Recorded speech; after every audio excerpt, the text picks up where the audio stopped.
safe spaces where everyone is allowed except those who aren't. We are so close to 50 subscribers. Subscribe so we touch that number just today. A college has created a safe space from white people on campus where for last 5 to 6 years there has been an ever increasing demand of safe spaces within the universities and colleges where self-important brats can be anything they want, because what they want to be doesn't really matter in the real world. So they created an idea of having safe space for which universities pay them money, and universities actually bow down to their demands. And these safe spaces are actually the breeding grounds of Democrat voters and Democrat progressive leaders. So most of them actually support it. And after the induction of AOC in the House, in coming time, almost all of them will be supporting him, or they will get in the more infamous list. These safe spaces are nothing but the extension of the idea of victimization, idea that you are the victim. You are the victim of the society, you are the victim of your history, you are the victim of your culture, you are a victim of white men. And also, most of these safe space astronauts are on prescription drugs, one of which you may have heard of. Prozac, M&Ms of liberals and incels. So obviously, correlations have been made that like Philip Morris International is funding playgrounds of schools in Thailand, Nestle owning a weight loss company, Mark Dice owning CNN every night. These big pharma companies are the creator of the idea of safe spaces. And one thing you need to know about Prozac: nobody really knows what this does to the brain, how does it work, does it even do something or not. Even today, what are the side effects? No one can really acknowledge the side effects.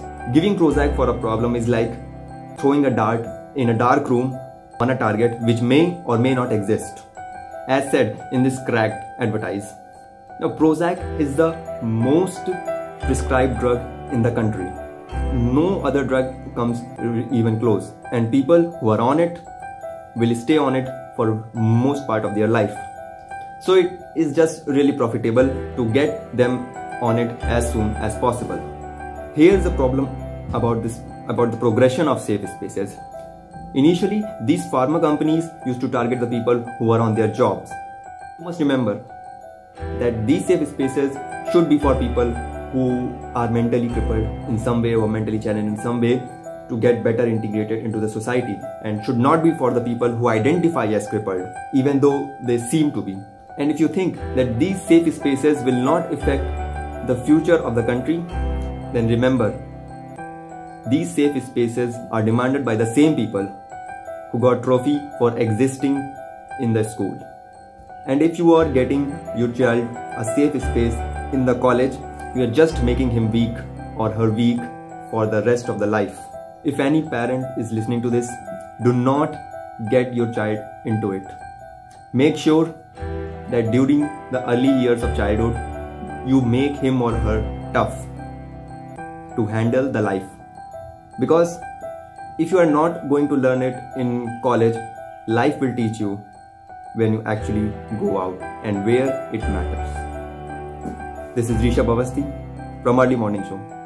If you like this video, consider subscribing, and if you're subscribing, don't forget to press the bell icon, because YouTube is trying to suppress my kind of videos and I'm a really small creator. So if you do not get the notification, you will not be able to watch my video. It will not be in your suggestions. Like this video or dislike this video and tell me why you disliked it in the comments so I can make the next one even better. Thank you for watching.